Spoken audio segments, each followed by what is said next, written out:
Madame, Monsieur, bonsoir et merci d'être avec nous. Les relations entre le Maroc et l'Union européenne reposent principalement sur la politique européenne de voisinage, le partenariat euro-méditerranéen et l'Union pour la Méditerranée.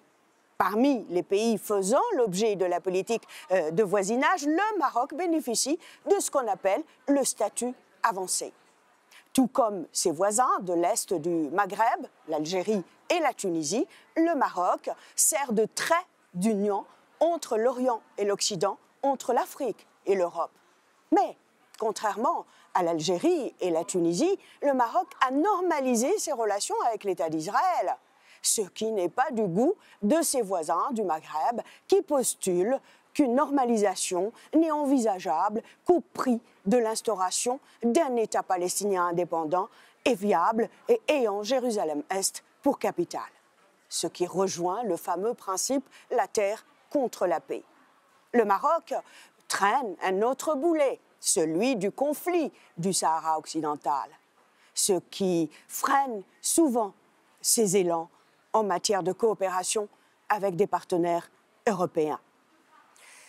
Quel avenir des relations de l'Union européenne avec le Maghreb à l'aune des derniers développements? Le Maghreb est-il une opportunité ou une menace pour l'Europe? Le dialogue politique est-il une réalité euro-marocaine? Comment se porte la francophonie dans les pays du couchant? Ces questions et bien d'autres, je les poserai à Nourdine Boukrou, ancien ministre algérien et auteur de plusieurs ouvrages sur les relations Europe-Maghreb, et Gabriel Galis, président de l'Institut international de Genève pour la recherche sur la paix. Gabriel Galis, bonjour et merci d'être avec nous. Monsieur Nourdine Boukrou, merci d'avoir accepté notre invitation.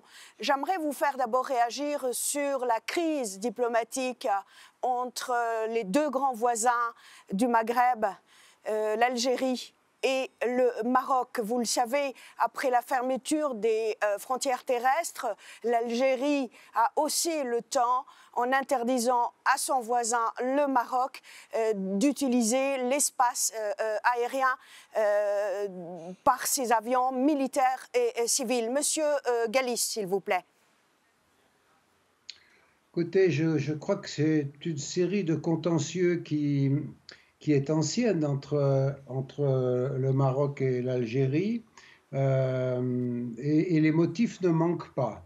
Il y a effectivement le Sahara occidental qui est une question pendante, mais il y en a bien d'autres.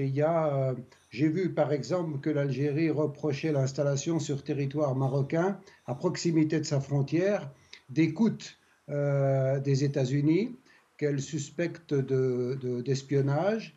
Et je viens de voir ce matin que le Maroc allait se doter de drones pour surveiller la frontière avec l'Algérie. Donc on est toujours dans cette situation qui est un problème ancien, mais ce problème ancien est surdéterminé, je dirais, par les alliances respectives. Quand on regarde les fournisseurs, les accords diplomatiques, le Maroc a tendance à avoir des alliances assez unilatérales. Il est orienté vers l'Occident de façon assez claire. Il vient de confirmer ses bonnes relations avec Israël, y compris avec une représentation diplomatique, alors que dans le même temps, les États-Unis ont renforcé leur soutien à Israël au détriment des uns et des autres. L'Algérie a une position un peu plus nuancée si je regarde ce qu'elle fait, puisque depuis la chute du mur de Berlin et la fin du communisme, elle a diversifié ses partenariats. L'Algérie fait du commerce avec les États-Unis, l'Algérie fait du commerce avec la France. Le matériel militaire qu'elle acquiert maintenant, il aurait tendance à être un peu plus russe, mais je ne suis pas sûr qu'il soit exclusivement russe. Donc on est derrière cette affaire-là, à mon avis, dans un spectre. Il faut changer de focale, il faut prendre du recul, et au-delà des différends entre le Maroc et l'Algérie, il faut voir les enjeux stratégiques des grandes puissances. Et moi, personnellement, j'ai une grille de lecture à laquelle je suis attaché et qui me semble pertinente, c'est ce projet de remodelage du Grand Moyen-Orient, annoncé au début des années 2000 par George W. Bush et qui s'est vu confirmé par toutes les opérations d'intervention des États-Unis, parfois les États-Unis eux-mêmes, mais parfois les Français et les Britanniques, je pense en particulier à la Libye. Donc effectivement, le plan de remodelage du Grand Moyen-Orient, c'était de dire, depuis le Maroc jusqu'à l'Afghanistan, il faut remettre de l'ordre là-dedans. Mais c'était un ordre qui n'était pas au goût des pays concernés. Donc je crois qu'on est toujours dans cette stratégie-là et malgré les sourires des uns et des autres, malgré les étiquettes parti républicain ou parti démocrate, malgré les humeurs de Trump ou d'Obama ou d'autres, finalement il y a une grande continuité de la politique des États. Moi je constate comme chercheur pour la paix qu'on se focalise toujours sur des anecdotes qui montrent des changements, mais on oublie qu'un État a souvent une politique dans la longue durée. Et c'est valable pour les Marocains, du père et du fils, puisque maintenant, moi je suis de la période du père, qui était le précédent roi du Maroc. Mais Hassan je II. pense, oui, Hassan II, je vois bien qu'on a une continuité diplomatique, mais les autres aussi. Et les Algériens ont apparemment une assez grande. Ils se sont adaptés à la fin de la guerre froide, mais ils ont aussi une continuité. Très bien. Monsieur Bocrou, votre avis? J'adhère complètement au tableau que vient de brosser le professeur Galis. J'essaierai d'ajouter, de compléter par quelques éléments. Pour expliquer l'escalade toute récente entre l'Algérie et le Maroc. L'élément déclencheur a été l'utilisation d'un argument nouveau par le gouvernement marocain. Cet argument consiste à dire, dans une enceinte internationale, l'ONU, affirmer que la Kabylie est éligible à l'indépendance, que la Kabylie aurait existé déjà en tant qu'État par le passé, il y a des siècles et peut-être des millénaires. Tout cela relève bien sûr de la provocation, parce que l'histoire n'enseigne pas cela. Personne au monde n'a jamais prétendu que la Kabylie n'était pas partie intégrante de l'Algérie. Donc le Maroc et l'Algérie, il y avait entre eux une pomme de discorde qui remonte aux années 70, c'est la question du Sahara occidental. La question du Sahara occidental a été tranchée par l'ONU sur la base d'un jugement rendu par la Cour internationale de justice de l'Haye, à savoir qu'il fallait un référendum d'autodétermination pour que les concernés, les principaux concernés, c'est-à-dire les Sahraouis, se déterminent, acceptent soit de s'agréger au Maroc, soit de s'ériger en entité autonome, entité étatique autonome. Il y a cela. Le deuxième élément a été que, juste après cette déclaration qui a été faite par le représentant du Maroc à l'ONU en juillet dernier, fin juillet, juste après, il y a eu une visite officielle du ministre des Affaires étrangères d'Israël, de l'État d'Israël, à Rabat. Et là, le ministre israélien s'est permis de déclarer et même de tracer un profil de l'Algérie qui n'était pas exact, à savoir que l'Algérie faisait partie de l'axe Iran et le parti Hezbollah, comme quoi des éléments encadreurs du Hezbollah seraient sur le territoire sahraoui, enfin à Tindouf exactement, là où il y a les réfugiés sahraouis. Hier, la Cour de justice européenne a rappelé au monde, et principalement au Maroc et au Polisario, que l'Union européenne, les pays d'Europe ne reconnaissent pas la souveraineté du Maroc sur le territoire du Sahara occidental. Cette affaire remonte à 24 heures, juste après le rendu du jugement, à la suite d'un dépôt de plainte du Polisario, que le Maroc n'était pas habilité à disposer des richesses naturelles du Sahara. Monsieur Bocrou, voilà. on va dire un mot tout à l'heure sur cette autre crise, mais oui. Ni vous ni Monsieur Galis, vous m'aviez dit votre avis. Est-ce que l'Algérie a tort ou raison d'avoir pris les décisions qu'elle a prises ou pas, au fond? L'Algérie sur la défensive. Le Maroc agit en mal envers l'Algérie et l'Algérie réagit. La frontière terrestre a été fermée par l'Algérie en 1994. La fermeture de l'espace aérien vient d'être décrétée il y a quelques jours. Et tout cela à la suite de provocations du Maroc. L'Algérie n'a pas agi. Elle n'a rien. Le Maroc avait coupé les relations diplomatiques en 1976. Elles ont été rétablies en 1988. Et maintenant, c'est l'Algérie qui a pris l'initiative de couper les relations du fait de l'intrusion de l'État d'Israël dans les problèmes qui opposent l'Algérie et le Maroc. Voilà donc un peu comment expliquer cette escalade toute récente. Apparemment, c'est l'Algérie qui serait l'élément déclencheur qui aurait pris ces initiatives, mais non. L'Algérie réagit. L'Algérie s'est alignée sur la décision prise par la Cour de justice internationale envers la question du Sahara occidental. L'Algérie n'a pas créé le Polisario, elle n'a pas créé le problème du Sahara occidental. Très bien. L'Algérie possède une frontière avec le Sahara occidental. Très bien, on va en parler tout à l'heure. On va dire un mot Oui. sur le Sahara occidental. Monsieur Gallis, vous pensez que l'Union européenne a bien fait de ne pas prendre de position vis-à-vis de cette crise qui oppose deux de ses grands partenaires du sud de la Méditerranée? Mais si vous permettez, je voudrais revenir sur cette question de la légitimité des deux partenaires dans leur position récente. Monsieur a raison. Effectivement, cette provocation, qu'elle vienne du Maroc ou qu'elle vienne d'Israël, intervient après d'autres provocations. Je voudrais rappeler que Bernard-Henri Lévy est allé faire un show aussi pour demander l'indépendance de la Kabylie il y a quelques mois. Vous l'avez entendu, ça? Bon, donc vous savez bien que Bernard-Henri Lévy est le poisson pilote de toutes les interventions médiatico-militaires. Et qu'il soit allé en Algérie pour prendre cette position-là, c'est tout à fait déplacé et c'était annonciateur de ce qui allait venir. Chacun y met sa dose. Alors il se passe avec l'Algérie ce qu'on fait avec la Russie, on les provoque et après on dit, vous voyez, ils nous agressent. Mais si vous reprenez l'histoire de la fin de la guerre froide, tous ces protagonistes-là ont essayé de faire des pas positifs en direction de l'Occident. Et l'Occident a systématiquement fermé la porte. La Russie a détruit son pacte de Varsovie.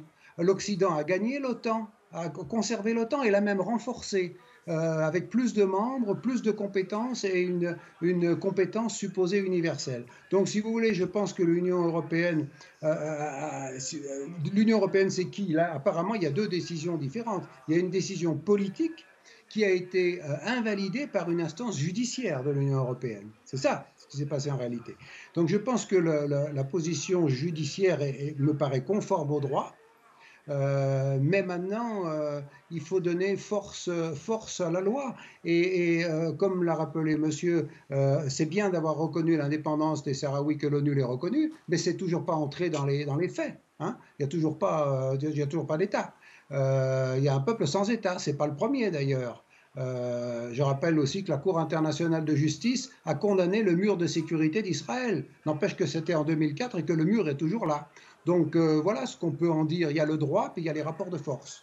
Monsieur Bocrou, votre sentiment à vous, quelle est votre position? Vous pensez que l'Union européenne a bien fait, n'a pas souhaité s'ingérer ou prendre position par rapport à cette crise? L'Union européenne ne pouvait pas se mettre en porte-à-faux avec une décision d'une institution multilatérale qui est l'ONU, qui est la Cour de justice. Elle ne peut pas s'opposer. L'Union européenne fait partie d'une philosophie globale, donc elle ne pouvait que donner suite à la plainte déposée par le représentant légitime du peuple sahraoui qui est le Polisario. Le Polisario reconnu aussi bien par l'ONU que par l'Union européenne.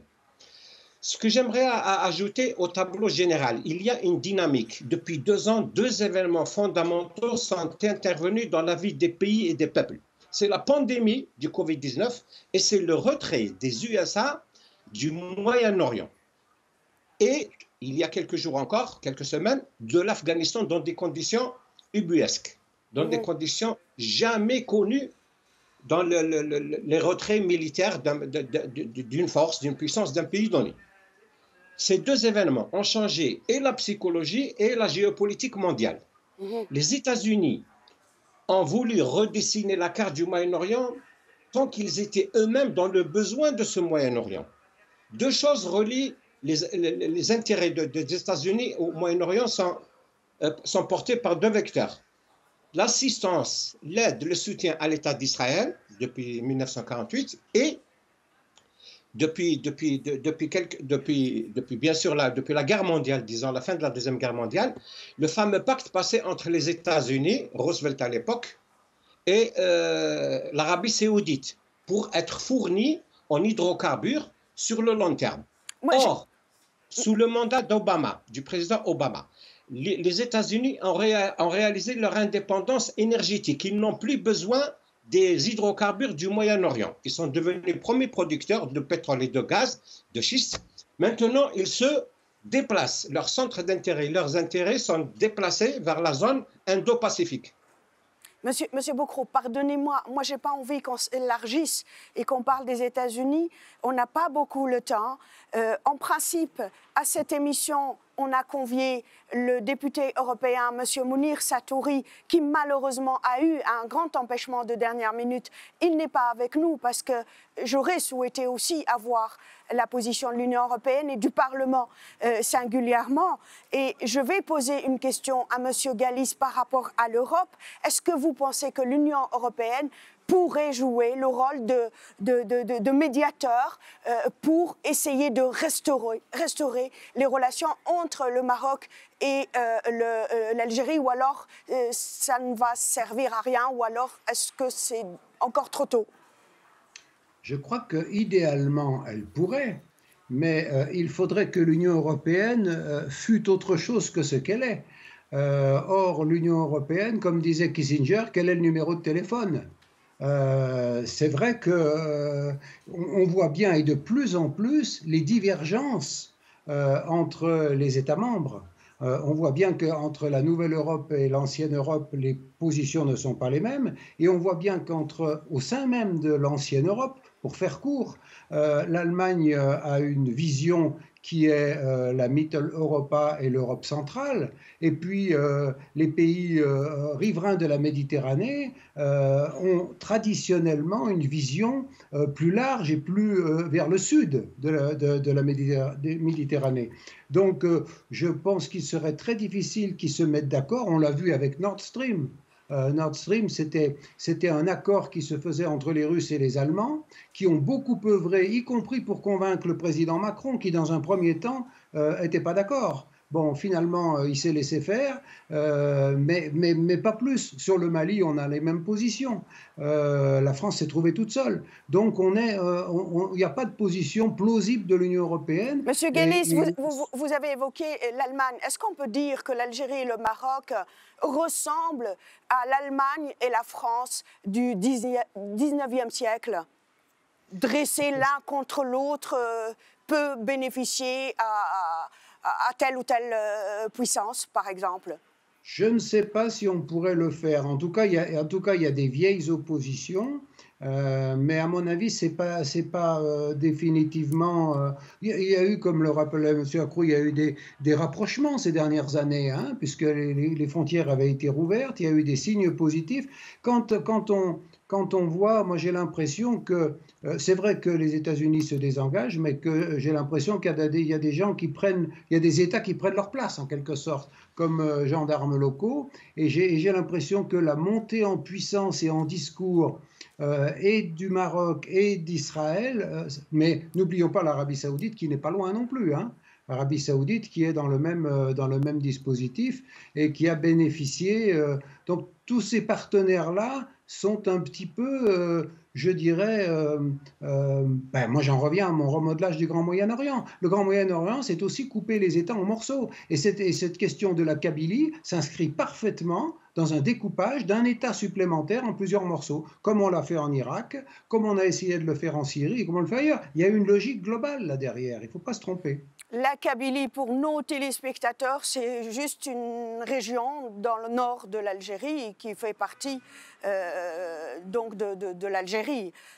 Monsieur Bokro, j'aimerais de votre part une réaction par rapport à la décision prise par la France hier ou avant-hier sur la réduction à 50% de l'octroi des visas au Maroc et à l'Algérie et 30% à la Tunisie. Oui, ceci est une question qui relève du bilatéral. Il y avait une certaine tension sur une question bien déterminée, à savoir le renvoi des Algériens, soit rentrer sur le territoire français par des moyens illégaux, par des voies illégales. Donc la France, quand elle entreprend de renvoyer ce grand nombre de personnes, le gouvernement algérien ne délivrait pas les fameux passeports, les fameuses autorisations pour les ramener, ce qui tient lieu de passeports. Hein. Voilà, donc il y avait de part et d'autre, bon, les Algériens voulaient s'assurer que c'était vraiment des Algériens qui étaient partis de façon légale, ce en quoi elle aurait une responsabilité, mais quand ils sont partis de façon illégale, l'Algérie ne peut pas être certaine. Donc il y avait une question comme ça qui leur pend au nez depuis à peu près 2 années, parce que avec l'accélération du mouvement migratoire illégal. Voilà, donc c'est une pression qui est exercée sur l'Algérie, et je pense qu'elle va contribuer à tendre un peu les rapports, parce que la relation franco-algérienne déjà, elle a toujours été un peu instable, c'est-à-dire elle a toujours été enveloppée par une certaine tendance comme ça, par des choses qui relèvent de l'émotionnel, du mémoriel, de l'histoire, etc. Mais actuellement, il y a des données géopolitiques qui devraient inciter les deux pays à considérer les choses de plus haut et en examinant les réaménagements d'ordre géopolitique dont je vous parlais à l'instant. Les États-Unis, avec leur stratégie de retrait du Moyen-Orient... Est-ce qu'on peut mettre un peu de côté les États-Unis, s'il vous plaît, dans cette émission? Et je vous promets à tous les deux de vous réinviter à une autre émission et on parlera des États-Unis. Moi, j'ai envie qu'on reste... Pardonnez-moi, on va rester dans ce... Parce qu'on n'a pas beaucoup le temps. On va rester dans l'euro-Méditerranée. Et j'ai envie de rappeler aux téléspectateurs par rapport à cette question des visas que l'Algérie a réagi, elle a convoqué l'ambassadeur de France auprès d'Alger par rapport à cette question. Je ne sais pas si M. Gallis a une idée sur la réaction marocaine et tunisienne, mais la question que je vous poserai, M. Gallis, pour revenir à notre région euro-méditerranéenne, vous pensez que le Maghreb est une chance ou une chimère pour l'Union européenne? Est-ce que c'est une menace ou une opportunité pour l'Union européenne? Je ferai une réponse de Normand. C'est l'un et l'autre. C'est le yin et le yang. Je pense qu'on gère actuellement une politique...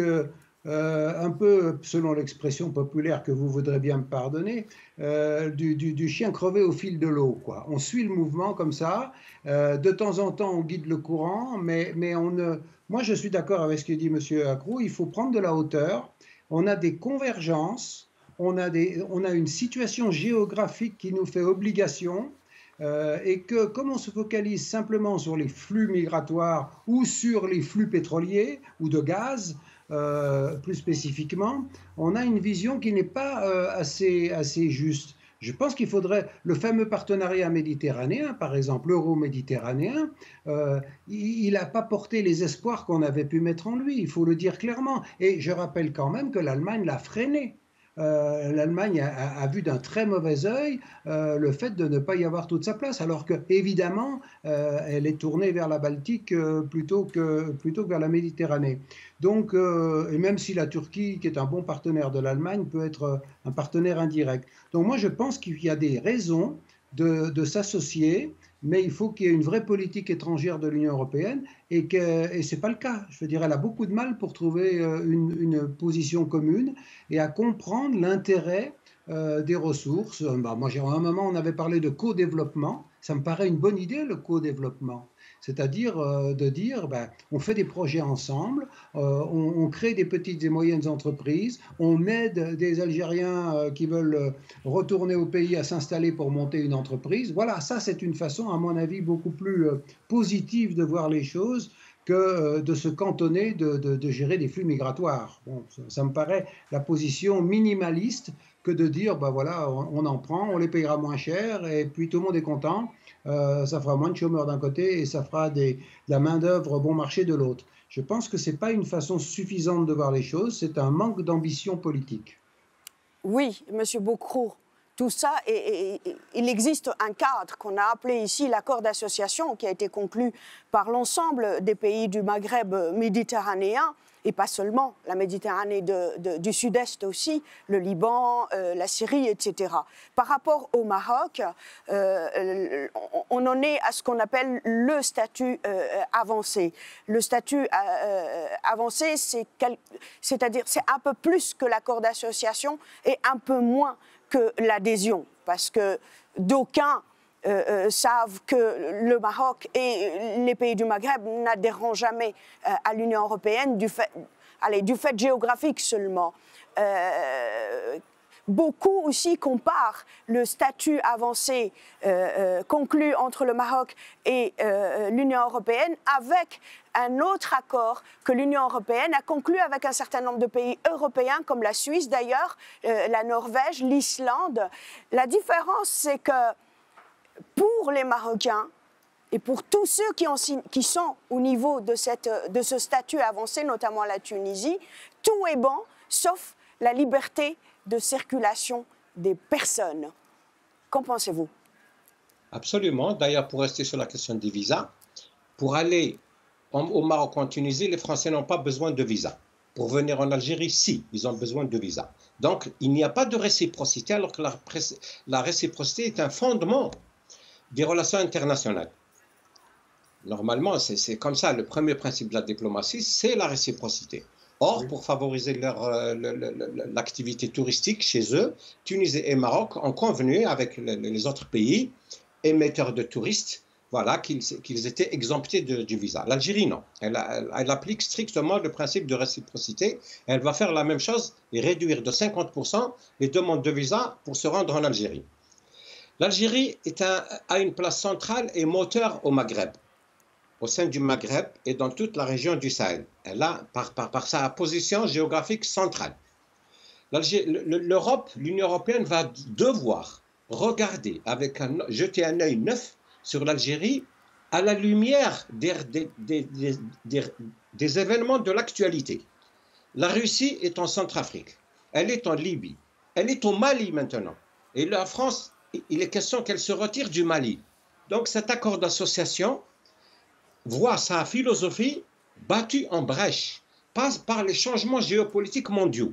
La France a été chassée de la région Indo-Pacifique avec l'histoire de l'Australie et de la commande de 12 sous-marins, alors qu'elle a une présence géographique là-bas. La France va devoir se recentrer, et l'Allemagne, et les pays latins, les pays européens du Sud, ces pays-là vont devoir penser à un nouveau cycle de Barcelone, à une nouvelle approche, à une nouvelle démarche. Et en 1995, les 5 et 5 des deux rives se sont entendus pour promouvoir l'association des deux économies, la libre circulation, mais en fait la libre circulation ne se fait pas. On veut la libre circulation des capitaux, des marchandises, mais pas des populations. Bon, très bien. Oui, oui. Très bien.